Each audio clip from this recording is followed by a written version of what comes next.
This week's video is going to be a little bit different than the rest.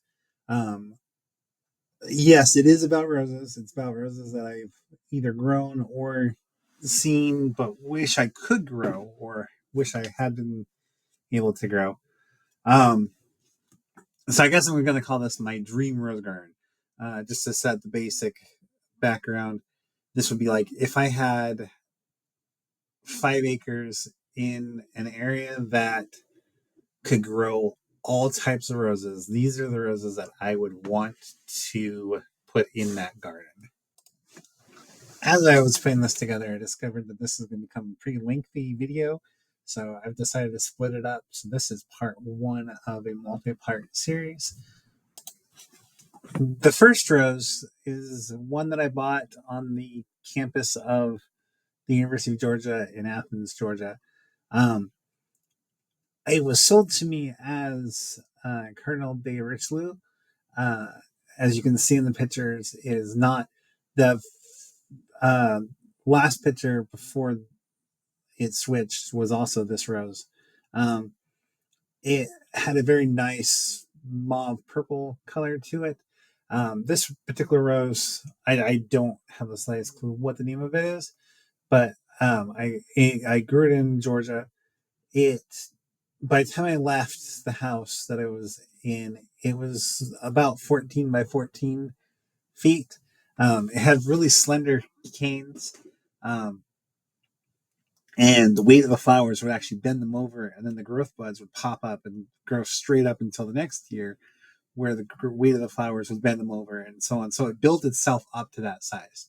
Um, Easily had 1,000 blooms on it. In its peak bloom period. It is a once blooming rose. Was talking to someone who said that they believe that it's a hybrid Gallica, um, but I had no disease problems with it.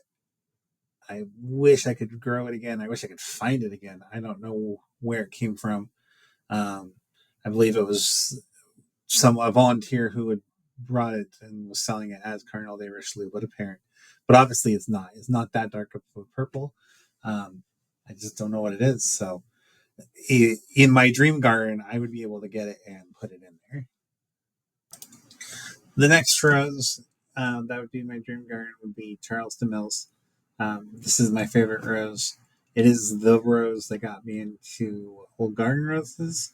It is once blooming, but it is definitely worth the once a year show. Uh, I've grown in every rose garden I've had. Um, I love this rose, so it would be in there. It's something that I would definitely uh, put in there. The next rose is John Clare. It's a David Austin rose. It's not a very common one, I don't believe. I haven't seen it offered by too many places. I grew it in Oregon. Um, it's a nice pink rose. Honestly, truthfully, it survived. It was probably one of the toughest ones I grew. I grew it in 2 different rose gardens. It survived on neglect. It was one that kind of was forgotten about. I mean, it's nice and pink. That's one of the reasons why I would put it in my dream garden is because it blooms constantly. There's not a lot of effort that needs to be put on it, but and there's not. I didn't have any problems with it, so I would bring it back into a dream garden if given the chance. The next rose is Florence Bauer's Pink Tea. I grew it in Oregon. I loved it. I think it added nice height to the garden. Um,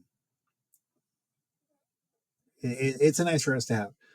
Definitely one I'd put in a dream garden and give them the chance.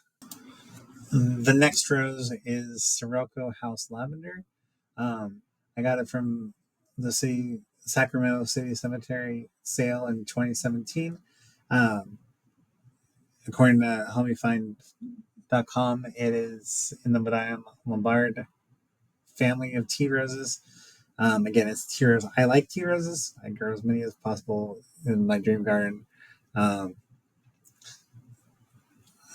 I like the fact that it does change color over the season and temperature and moisture and stuff like that. That's one of the things that draws me to it. The next rose is Old Blush.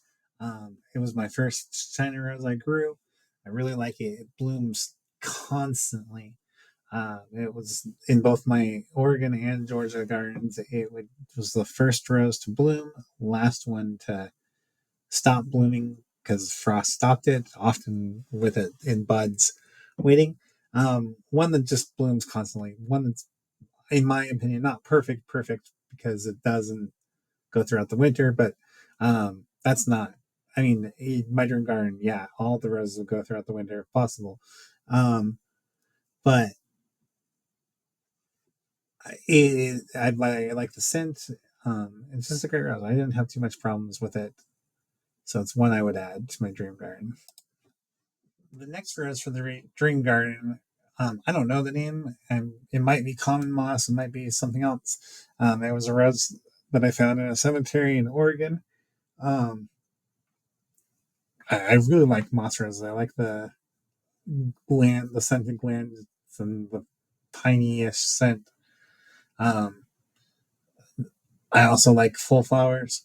So combining together, I think this one that you're looking at is a great rose.